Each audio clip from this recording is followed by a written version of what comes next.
This is Daily Blast Live. We're talking about what you're talking about. You all ready for this? This is a sham. No. Y'all, just stop. Get real. Welcome to DBL. Everyone looking real sharp up here. How's everyone As are feeling? you. Thank you Very so cute. much. You got a whole artsy vibe here. I feel like I'm your kid's second grade teacher. Let's do lollipops. That's what Tori thinks a teacher does all day. Which would be everybody's favorite teacher, so I'll give you that. I'd be a great It looks like you were strapped in somewhere and broke away.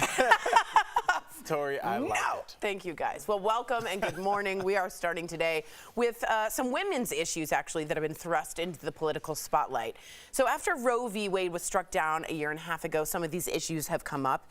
For instance, Alabama. State legislators are hoping to pass a bill that would give immunity to IVF clinics and patients after the state Supreme Court They're ruled that frozen embryos are children. The governor of Alabama said she anticipates a bill on her desk shortly. So they're trying to control some damage there. Hundreds of families are now expected to rally today at the state capitol in support of IVF and to pressure lawmakers to act.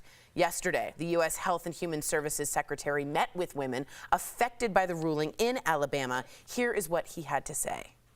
We're trying to figure out at the federal level what we can continue to do to try to be supportive of people who want to access their health care rights. I think it's become pretty clear that this isn't just about abortion. So if you did see the woman on the right, there was Liz Goldman. She was actually on our show. She had a uterus replaced and is trying to have a baby all at the same time, trying to get rid of that uterus once it's out. And she is leading the fight, and we had her on our show. What do we make of all this? Erica, go to you only because you've been so transparent about your journey. Yeah, I've been on an IVF journey actually for a couple of years now, and I just finished my third round of IVF retrievals.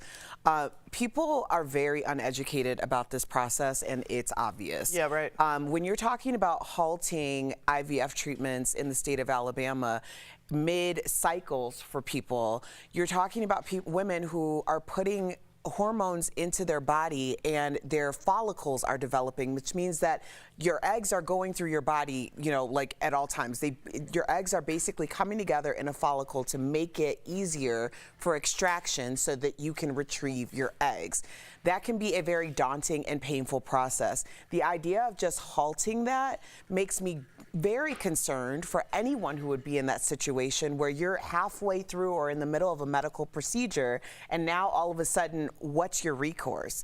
I'm also very concerned not only, and a lot of people should be thinking about this is not just affecting the state of Alabama right now. If Alabama is halting IVF and you're somebody who is experiencing fertility issues in other states that are not, get ready for a major pause. The bottleneck. I was delayed months, and I am in my early 40s from starting my IVF procedure because of Roe v. Wade being overturned. So the idea of all of these embryos being transferred to different states, all of these new patients coming into different states is something that a lot of people who are doing family planning right now really need to think about it. I need to think, why wouldn't I have received money back from the state for my dependents that are my embryos? Because now that's what we're talking about. If you have embryos with someone, do you now receive child support for said embryos? You're talking about embryos that may be viable and may not be viable. If they're not viable embryos, by definition, they will never become babies. Children, right? So why are we not having any discernment with this conversation? It just really appears as though the government stepping involved is really a signal to tell women, when they said access to your health care, it's like access to your bodily autonomy and everything else that has to go with it. And it's not just women. Men should be very concerned about this as well. Yeah, I was going to say, at some point, men need to join this fight, which they are. But when you see an embryo, that's an egg and a sperm. This is now interesting, voters, men and women, I think. Here's something may also really surprise you. Several states have laws on the books that prevent pregnant women from divorcing their husbands with no exceptions for domestic violence. These laws are in Missouri, Texas, Arizona, Arkansas, and California. And they allow couples to file for divorce, but the court must wait for the woman to give birth before judges are allowed to finalize the divorce. One state legislator in Missouri is trying to change the law there, saying this just doesn't make sense in 2024.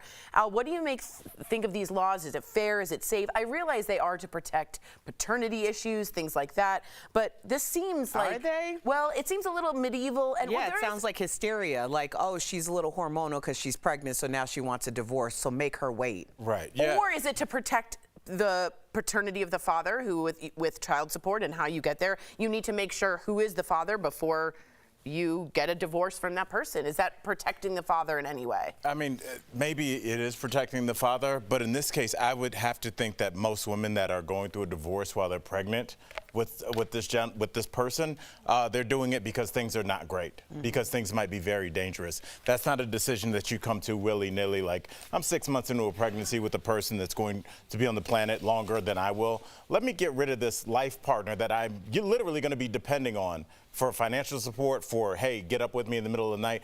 If she feels like she needs to leave that person, I would question why she's doing that, and I would gather that it's because she feels like she's in danger at that point, either emotionally or physically.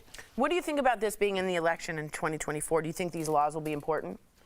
I can't believe I feel like, when we talk about politics, it's like I'm on an episode of Bill and Ted's Excellent Adventure. Yeah. We go back in time. What does this law have to do with anything? Why wouldn't you want to be able to get a divorce whenever you want to get a divorce? It doesn't make any sense to me. Neither does the embryo thing. And I kind of want to go back to that because it's such a big topic. It makes no sense to the point that Erica made. Do you get child support for those embryos? If I don't use my embryos, am I now in jeopardy of abandonment of the embryos? Right. It doesn't make any sense. Right. We need to get these things. Common sense is something that we need in this country. And when we just stake our ground and stay on our side, it makes you sound ridiculous, whatever political side you're on. It's the same as, I'll bash the other side a little bit, with the defund the police. That's ridiculous. And to think that there's no problem on the border, that's ridiculous. We need to all say, hey, there's some problems going on. We need to fix something on the border. We need to have some sensible gun laws. The thing with the embryos is ridiculous. Not being able to get a divorce, even though my husband beats me up and he's jeopardizing the life of the baby and I can't get a divorce or get away from him, the law or says even get him out of the house that night. It's very difficult to get a married person out of their own house. Some of these things that we're fighting about are insane, and it makes me think, why are we fighting each other about these? Why isn't this something that the government could take care of? These are very common sense things, very common sense, which doesn't threaten anyone else. Jeff, I don't understand. I'll say this, the thing, and I know we got to run, is when you talk about an issue, like all the issues Erica's bringing up and you're bringing up, like, am I responsible for this embryo for life? Do I need to pay child support for life? What if I donate embryos? Am I abandoning? And wouldn't you think if you were bringing this to the table of the nation, you would have hashed some of these things out? They don't have any answers ready to go. That's the crazier thing. It's like, as we're bringing them up, they're like, good point. We're going to talk about that after lunch. I would think if I was going to bring this up, I would have a retort for every single thing that you guys were going to throw at me. Are you saying perhaps we should leave it to the scientists and the doctors and not the lawmakers who can't even tell us I'm not. Was that an example? No, I'm just going to say I don't think they could point out certain scientific things if they tried. Coming up on DBL, Biden and Trump win the Michigan primary election, but they both face setbacks with voters as they head toward November. We're talking about it next in our interview with the winner of Netflix's Squid Game: The Challenge. She tells us what it was like competing to win the $4.56 million prize.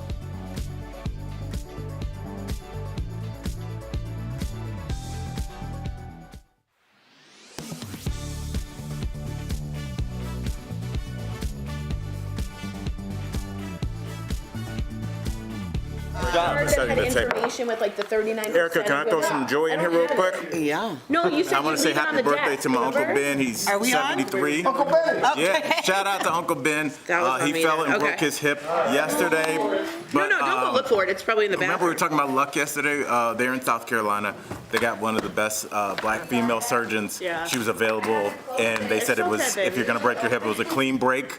So, he's on the mend, and obviously he's really happy. So Uncle Ben took me to all my first sporting events in Cleveland, and just what happened? Is Uncle Ben passed? Yeah, no. He broke his hip. And it's his birthday. Uncle Ben, let me just say this, because I love that, and I know that, because I know there's a contingency out there that get very upset if you mention that you're black.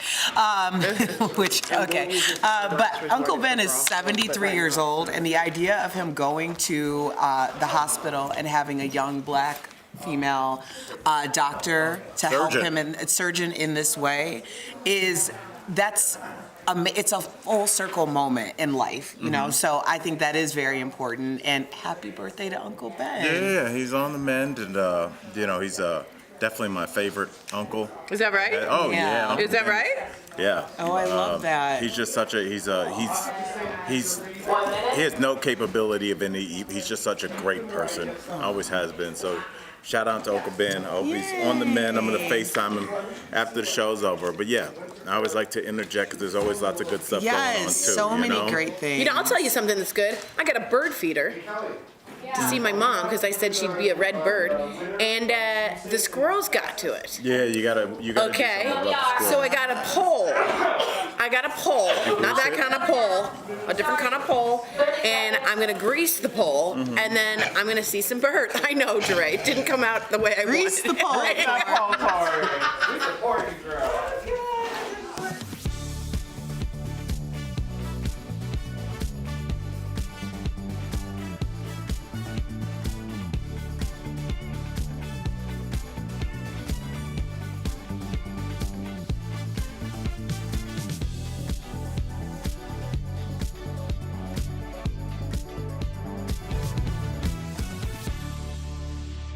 Welcome back. So voters in Michigan handed big wins to both Donald Trump and President Biden in yesterday's primary, so they both easily won their party's nomination. But the votes revealed some challenges for both candidates. More than 26% of Republican voters picked Nikki Haley, even though she has almost no chance to being nominated. Meantime, this is what's important to me. More than 100,000 voters in Michigan protested Biden's handling of the war in Gaza, casting their ballots as uncommitted.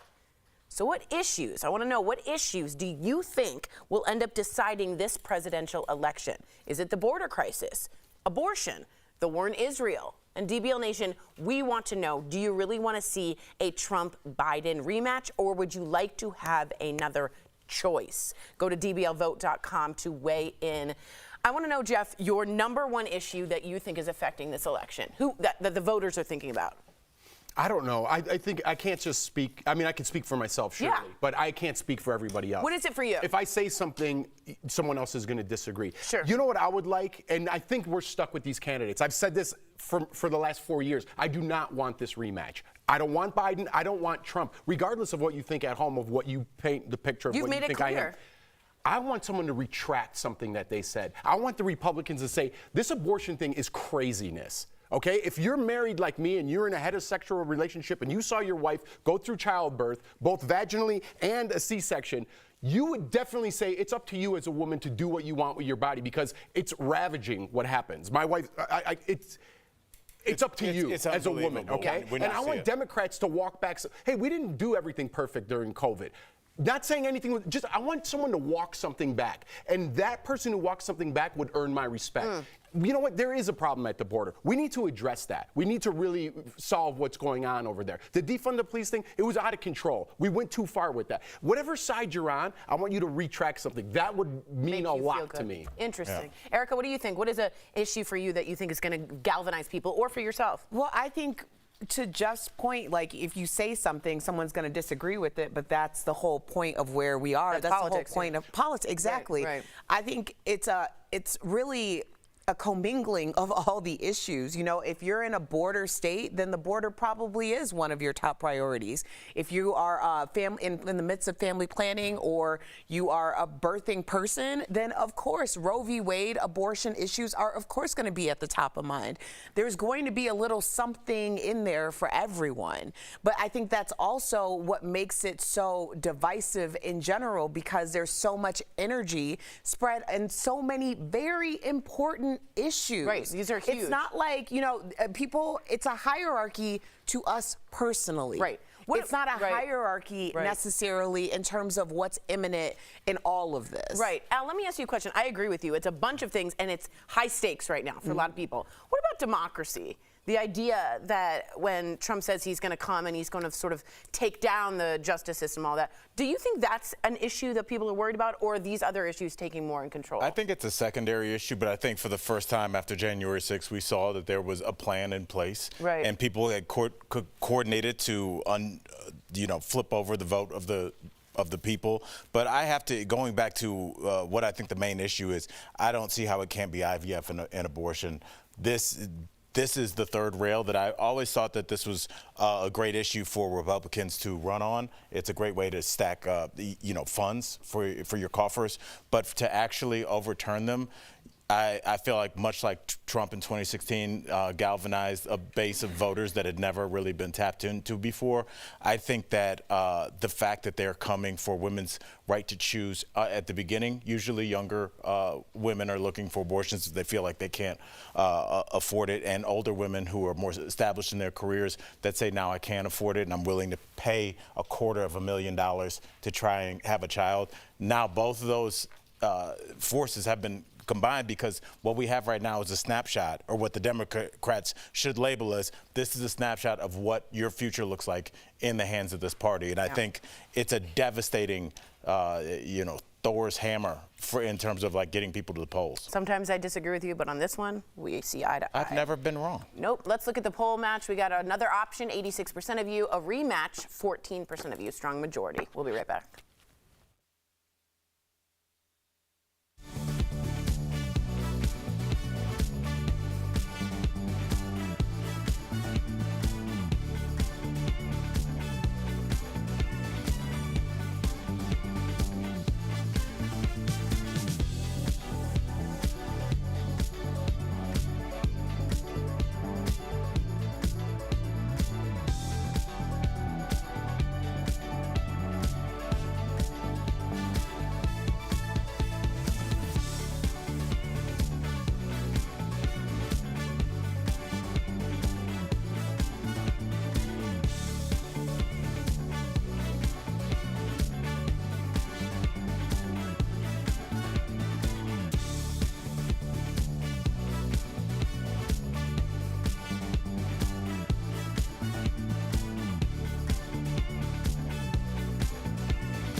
Welcome back. One of the biggest shows in recent years is Squid Game: The Challenge. It's a drama that expired in a reality competition show called Squid Game: The Challenge. Earlier, we spoke with the winner, Mai Whalen. Squid Game is not like anything else on television. Think Hunger Games meets Parasite. The series is in fact a Korean thriller, a violent dystopian tale about people deep in debt playing a bunch of children's games hoping to win millions of dollars.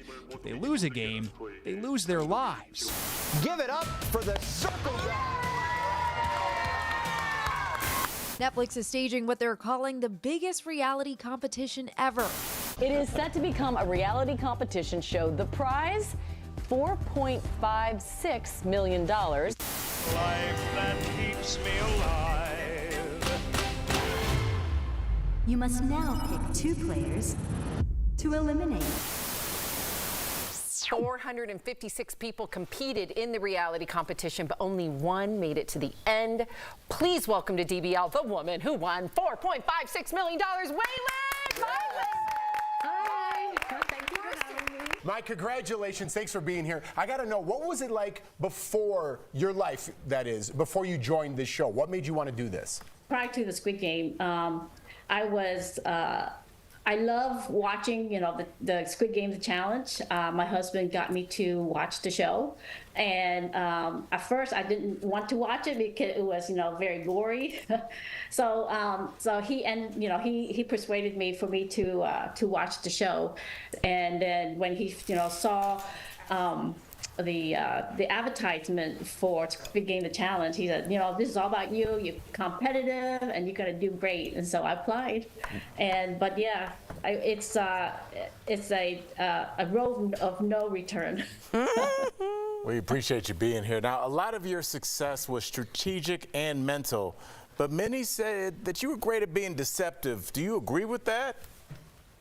I'm not deceptive. I think I keep everybody at a distance. That's why I don't believe in alliances. I mean, I have friends, but also, you always keep your friends close, but your enemy closer. So that's my strategy. And at the end of the game, you have to realize this is one winner. So you have to set apart from friendship, from alliances, and all of those associations that you built throughout the whole the game. Is like it's gonna go away. Even at the end, Sam even said, all bets are off because there's the money's on the line, and also it's gonna be one person to win. So you have to think smartly. I was also a huge fan. Mine, you just did beautifully. You were so focused, and I was like, oh, I would have joined a group. And then I remember you saying, no, only one wins. Stop with the alliance. I think now that's why she won. All right, you won over $4.5 million, but you couldn't tell anyone. And you didn't get the money until the final episode aired. How tough was it to wait to tell anyone? It was very stressful because I was allowed to tell one person, which was my husband, but after coming home from the game, everybody was curious. It's like, so did you win? So my answer has always been eliminated, or I don't want to talk about it, and it's like it's very stressful, and I don't want to think about it. So that has been it was very hard. But then again, after initially I said, I got eliminated, and people just leave me alone. So it was easy, but yet hard not to celebrate with your family. Well done. Thank you. What a great person you are. Thank you so much for joining us today. My congratulations. DBL Nation, if you think you've got what it takes to be a contestant on Squid Game The Challenge, go to squidgamecasting.com right now to enter. Thank you again, Mai. We'll be right back. Great show, Mai. Great show, great winner.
Welcome back. With interest rates so high, lots of homeowners are choosing to remodel their homes instead of moving, and bathrooms are a great room to add value. So I wanted to know if budget wasn't a factor. Oh my gosh, what's something you've always wanted to add to your bathroom? Ooh, one of those like multiple waterfall like rain showers. Yeah, I know rain. it's very wasteful. No, that's why good. I'm just saying that's in my dream. That's good. Yeah, I would do heated floors, heated, beautiful marble from the quarry in Florence as the floor. What about heated towel wraps? I heard you Okay. can get burned on those. Yeah, I think that's a possibility. I still want one. Okay, and you? Oh, we're out of time. So if any of you have ideas from this that have sparked some inspiration, jacuzzi Waterfalls? Yeah, those rain shower heads. Jacuzzi can help. If you want to start your bathroom remodel, Jacuzzi can help you do it the right way. Jacuzzi offers an unmatched, stress-free remodeling process. Call 1-800-990-3709 or visit jacuzzibathremodel.com. Before we go, the time has come. We are so excited to announce the winner of our Sandals and Blue Valentine giveaway. Drum roll, please. The winner is Holly Benz from Phoenix, Arizona. She's a grandma. Yes, Holly. A grandma. She's been working 12-hour days. She hasn't had time to go on a real vacation for a very long time. She watches us on 12 News. Holly, we hope you enjoy your 4-day, 3-night stay at any Sandals resort. Thank you for watching. Holly's a glamma, and glamma, you go get your groove back. Yeah, glamma. We love you, Holly. Bye, guys.